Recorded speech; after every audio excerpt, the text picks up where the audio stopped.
마가복음 4장 함께 보도록 하겠습니다. 오늘 본문은 유명한 씨 뿌리는 자 비유입니다. 예수님께서 비유로 하나님의 나라에 대해서 말씀을 하셨습니다. 이렇게 비유로 말씀하시는 이유가 뭐냐 하면 사람들이 깨닫지 못하도록 하기 위해서, 돌이켜서 제사함을 받지 못하도록, 그래서 구원받지 못하도록 하기 위해서 비유로 말씀을 전했다고 기록되어 있습니다. 11절 12절 읽어보겠습니다.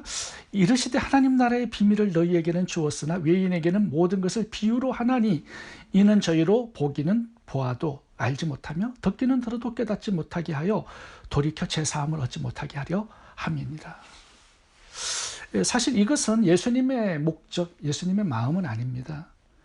예수님은 모든 사람들이 예수님을 믿고 제사함을 받고 구원과 영생을 얻기 원하시죠. 그런데 왜 주님은 사람들이 깨닫지 못하도록 이렇게 말씀을 가리워 놓았을까요? 비유로 말씀하셔서. 근데 모든 사람들에게 그런 게 아닙니다.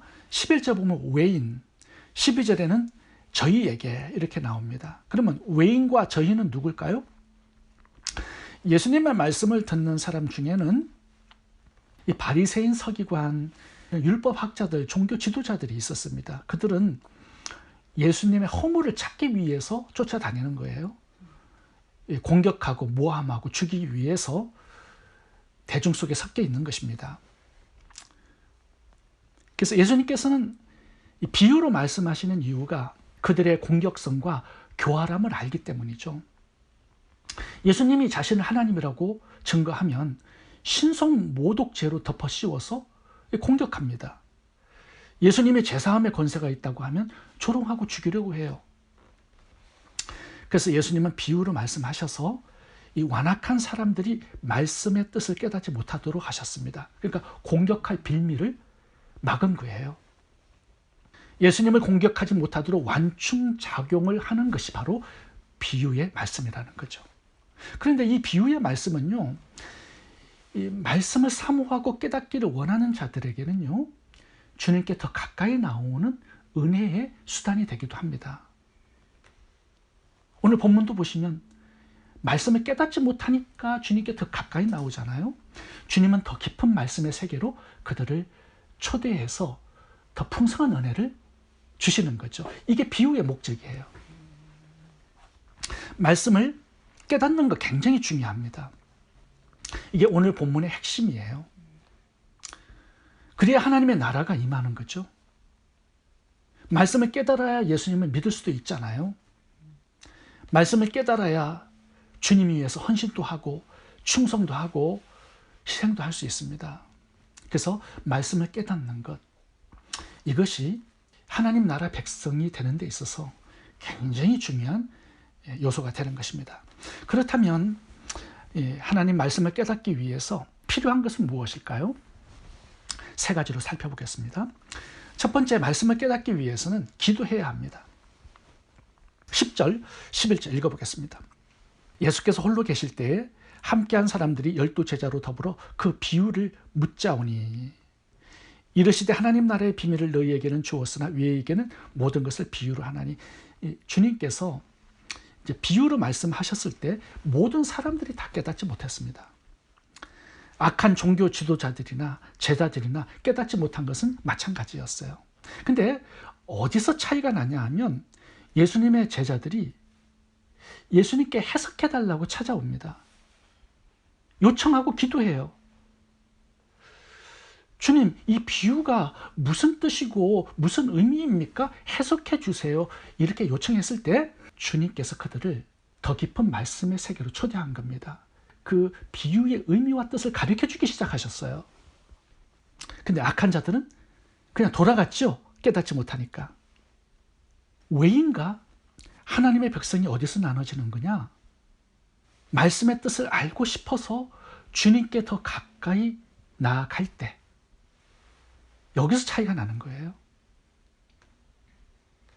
주님은 더 깊은 말씀 해석해 주시고 가르쳐 주셔서 그들을 믿음의 세계로 초대해 주시는 것입니다.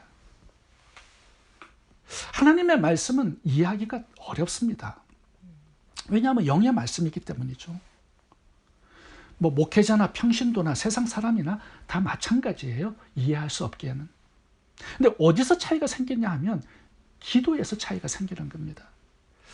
말씀을 너무 사모하고 갈망해 알고 싶어요. 깨닫고 싶어요. 그래서 주님께 더 가까이 나아가서 주님 가르쳐 주세요. 이렇게 요청할 때, 기도할 때 여기서 깨닫는 자와 깨닫지 못하는 자가 나누어지는 것입니다. 다윗을 보면 말씀을 깨닫기 위해서 참 많이 기도했습니다. 이 다윗의 메시아 시편이 여러 장이 있는데요. 이게 저절로 깨달은 게 아닙니다. 엄청나게 많은 기도가 있었어요. 그래서 하나님은 다윗에게 예수님의 탄생, 죽음, 부활까지 깨닫는 은혜를 주신 것입니다.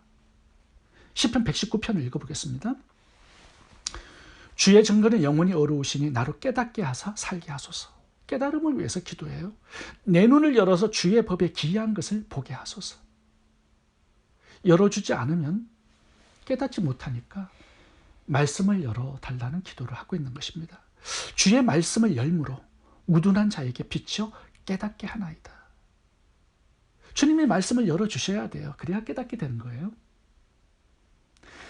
내가 새벽전에 부르짖으며 주의 말씀을 바라싸우며. 왜 새벽에 일어나 부르짖으며 기도할까요? 말씀을 깨닫기 위해서. 주의 말씀을 묵상하려고 내 눈이 야경이 깊기 전에 깨었나이다. 주의 규례를 항상 사모함으로 내 마음이 상하나이다. 얼마나 말씀을 깨닫고 싶었으면 마음이 상할 정도가 되었을까요? 말씀을 깨닫기 위해서 이 정도의 노력과 열정이 있어야 한다는 것입니다. 다니엘도 그렇습니다. 다니엘이 언젠가 예레미야의 서책을 발견하게 돼요. 이 책을 읽어보는데 거기서 한 가지 사실을 알게 됩니다. 이스라엘의 포로 기간이 70년 만에 끝나는 거예요. 그런데 한 가지 궁금한 게 생겼어요. 하나님 왜 하필 100년, 200년이 아니라 70년 만에 포로 기간이 끝나는 겁니까? 다니엘이 21일 동안 기도합니다. 70년의 의미를 깨닫기 위해서. 그래서 하나님께서 천사를 보내서 그 의미를 알려주세요. 근데 하나님께서 더 깊은 의미를 깨닫게 해주셨습니다. 그게 뭐냐면 71회, 490년의 의미를 깨닫게 해주신 거예요. 이 71회는요, 요한계시록을 푸는 굉장히 기본적인 예언입니다. 이 71회는요, 예수님의 탄생, 죽음, 7년 대환란, 적그리스도의 등장, 그리고 예수님의 재림까지의 시간표인데요. 하나님께서 다니엘에게 종말에 예수님의 재림의 시기를 알려주셨어요. 기도할 때 하나님께서는 말씀을 열어주세요. 그 속에 있는 깊은 의미와 뜻을 해석해 주시고 깨닫게 하신다는 겁니다. 그래서 다니엘은 21일 동안 기도해서 하나님의 해석을 다니엘서 9장에 자세하게 기록해 놓았습니다. 조금만 읽어보겠습니다. 내가 기도를 시작할 즈음에 명령이 내렸으므로 이제 내게 고하러 왔나이다. 천사가 내려온 거예요. 너는 크게 은총을 입은 자라. 그런즉 너는 이 일을 생각하고 그 이상을 깨달을지니라. 내 백성과 내 거룩한 성을 위하여 71회로 기한을 정하였나니 허물이 마치며 죄가 끝나며 죄악이 영속되며 영원한 의가 드러나며 이상과 예언이 응하며 또 지극히 거룩한 자가 기름 부음을 받으리라. 그러므로 너는 깨달아 알지니라. 예루살렘을 중문하라는 영이 날 때부터 기름 부음을 받은 자 곧 왕이 일어나기까지 7일회와 62일회가 지날 것이요 그때 곧 곤란한 동안에 성이 중건되어 거리와 해자가 이룰 것이며 62일회 후에 기름 부은 자가 끊어질 것이며 장자 한 왕의 백성이 와서 그 성읍과 성소를 해파하려니와 그 종말에 홍수에 엄몰된 같을 것이며 또 끝까지 전쟁이 있으리니 황폐할 것이 작정되었느니라. 여기 보면요, 적그리스도의 등장의 시기도 알려주셨습니다. 예수님께서 언제 재림하시는지 그 시기도 알려주세요. 7년 대환란을 알려주신 거예요. 정말 엄청난 영계의 비밀을 다니엘에게 알려주셨습니다. 언제? 기도할 때 그렇게 했다는 거죠. 저는 목회하면서요, 문제 해결과 질병의 치료, 물질적인 축복을 위해서 기도하는 사람 많이 보았지만 말씀을 깨닫기 위해서 말씀을 붙들고 기도하는 사람 많이 보지 못했습니다. 근데 다니엘 보세요. 다윗을 보세요. 얼마나 말씀 가지고 기도했는지. 그래서 하나님은 너무 풍성한 말씀의 세계를 그들에게 열어주신 것입니다. 오늘 본문의 제자들처럼, 다윗처럼, 다니엘처럼 말씀을 깨닫기 위해서 기도하는 저와 여러분 될 수 있기를 바랍니다. 두 번째, 말씀을 깨닫기 위해서 목회자의 도움을 받아야 합니다. 말씀을 깨닫기 위해서는요, 주님께 기도해야 합니다. 그리고 두 번째는요, 말씀을 가르치는 자에게 도움을 받아야 합니다. 이제 구약에 보시면 하나님께서 백성들에게 말씀을 해석해서 깨닫게 해주는 사역자들을 보내주십니다. 그러니까 말씀만 주시는 게 아니라 그 말씀을 해석하고 깨닫게 해주는 사역자도 함께 주세요. 하나님 모세를 주셨죠. 엘리야, 다니엘, 에스라, 사무엘 선지자를 주셨습니다. 이 사람들이 전부 다 말씀 해석자들입니다. 그래서 백성들이 깨닫고 말씀을 따라서 살 수 있도록 그렇게 도와주시는 거예요. 오늘 본문도 봐보세요. 하나님께서 예수님을 보내주셔서 하나님 나라를 강론하게 하셨습니다. 3년 반 동안 그렇게 하신 거죠. 오늘날에도요, 하나님은 성도님들이 말씀을 깨달을 수 있도록 목회자들을 보내주세요. 그래서 말씀을 해석해주는 그런 역할을 하게 하시는 겁니다. 그만큼 말씀을 깨닫는 것이 중요하기 때문에 하나님 그렇게 하시는 거죠. 뭐 스스로 말씀을 깨달을 수 있다면 왜 말씀 사역자들을 보내주시겠습니까? 말씀을 깨달아야 예수님을 믿을 수 있고 제사함을 받을 수 있고 구원과 영생을 받을 수 있기 때문에 말씀을 깨닫는 게 너무 중요하기 때문에 하나님은 해석자들을 보내주시는 거예요. 오늘 본문 내용과 동일한 마태복음 13장을 보면요, 길가밭과 옥토밭의 차이가 단 한 가지밖에 없습니다. 말씀을 깨닫느냐 깨닫지 못하느냐, 이 차이입니다. 마태복음 13장 19절 읽어보겠습니다. 아무나 천국 말씀을 듣고 깨닫지 못할 때는 악한 자가 와서 그 마음에 뿌리는 것을 빼앗나니 이는 곧 길가에 뿌리운 자요. 23절, 좋은 땅에 뿌렸다라는 것은 말씀을 듣고 깨닫는 자니. 봐보세요. 말씀을 깨닫지 못하는 자가 길가밭이고요, 말씀을 깨닫는 자가 옥토밭이에요. 옥토밭이 되기 위해서는요, 말씀을 깨달아야 합니다. 그 성도님들은요, 이렇게 말씀을 해석해주고 깨닫게 하는 이 말씀 사역자들을 가까이 하고 말씀을 배우는 게 되게 중요합니다. 그리고 깨달은 말씀을 목장에 가서 나누고 다른 사람들이 깨닫지 못하는 그 부분들을 도와주는 이런 말씀 사역자가 되는 게 굉장히 중요하겠죠. 나도 옥토밭이 되고 다른 사람들도 옥토밭으로 만들어주는 말씀을 깨닫게 하는 사역자가 되는 게 중요하다는 거예요. 성령님이 왜 우리 속에 들어오시겠습니까? 말씀을 깨닫게 해주시기 위해서 그 사역 때문에 들어오시는 것입니다.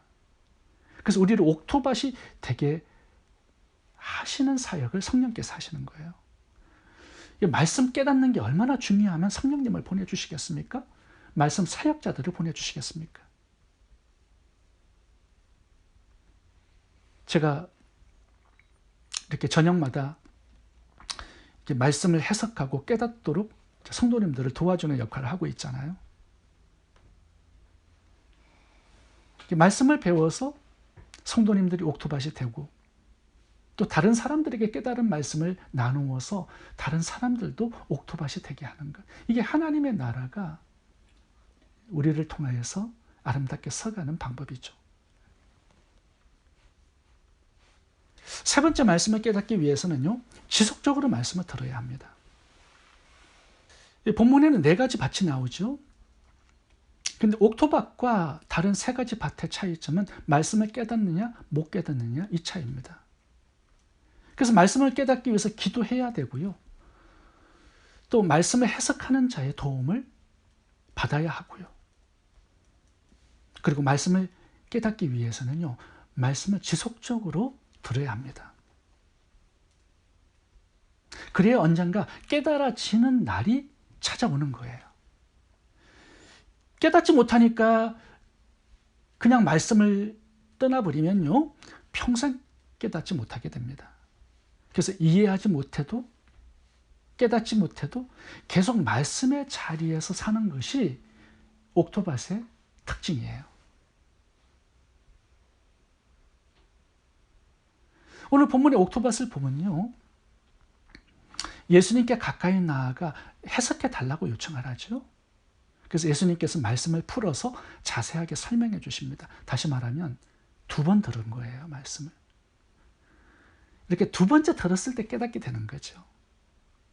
오늘 본문에 이 뿌리다라는 단어가 매우 많이 나오죠. 근데 이 동사를 이제 문법에서 찾아보면 현재 진행형으로 되어 있습니다. 그러니까 예수님께서 1번, 2번 뿌리는 게 아니라 지속적으로 뿌려주시는 거예요. 언제까지? 말씀을 깨달을 때까지. 그래서 그 자리에 우리가 살아갈 때 언젠가는 깨닫게 된다는 거죠. 예수님은요, 포기하지 않으십니다. 길가밭이라고, 돌짝밭이라고, 가시덤불밭이라고 씨 뿌리는 걸 포기하지 않으세요. 만약 포기했다면 우리 중에 구원받을 사람은 없었을 겁니다. 우리의 마음밭이 여전히 길가밭이었을 때도 주님은 말씀의 씨를 뿌려주셨어요. 독작밭일 때도, 가시덤불밭일 때도 주님은 포기하지 않으셨습니다. 그래서 우리가 옥토밭으로 바뀐 거예요. 옥토밭이나 다른 밭이 있는 게 아니라 지속적으로 말씀의 자리에서 살아가는 그 밭이 옥토밭이 되는 것입니다. 길가밭 계속 말씀을 뿌려주세요. 그럼 언젠가 옥토밭이 되는 날이 오겠죠. 우리가 말씀의 자리를 떠나지 않는다면 언젠가는 마음을 하나님께서 기경해 주셔서 옥토밭이 되게 하시는 그날이 오게 되는 겁니다. 이제 그날까지 인내하면서 말씀의 자리에서 살아가는 게 중요하겠죠. 이게 옥토밭이라는 거죠. 주님은 지속적으로 말씀을 뿌려서 길가, 돌짝, 가시덤불 같은 이런 마음들을 기경해 주시는 것입니다. 그래서 옥토밭으로 만들어 주시는 거예요. 지속적으로 말씀을 듣는 그 자리에서 살아가는 게 이렇게 중요한 것입니다. 언젠가 옥토밭의 은혜가 주어지는 날이 있기 때문이죠. 제가 예수님의 인성, 신성, 죽음, 보혈, 부활, 유일한 구원자 되신 이제 주로 성도님들에게 이것을 주로 많이 가르칩니다. 근데 어떤 분은요, 한 번 들어서 깨닫지 못하니까 2-3번 듣는 분이 있으세요. 제가 한 2달 정도면 끝나는데 한 6개월 정도를 계속 반복해서 들으세요. 한 3번쯤 들었을 때 그분이 깨달았다고 이렇게 말씀을 간증을 하시는 분이 있었습니다. 그러니까 말씀을 지속적으로 듣다 보니까요, 주님이 은혜를 주시는 거예요. 깨달을 수 있도록. 이게 옥토밭입니다. 예수님의 제자들도 봐보세요. 처음에 그들이 옥토밭이었나요? 아니에요. 길가밭, 돌짝밭, 가시덤불밭이었습니다.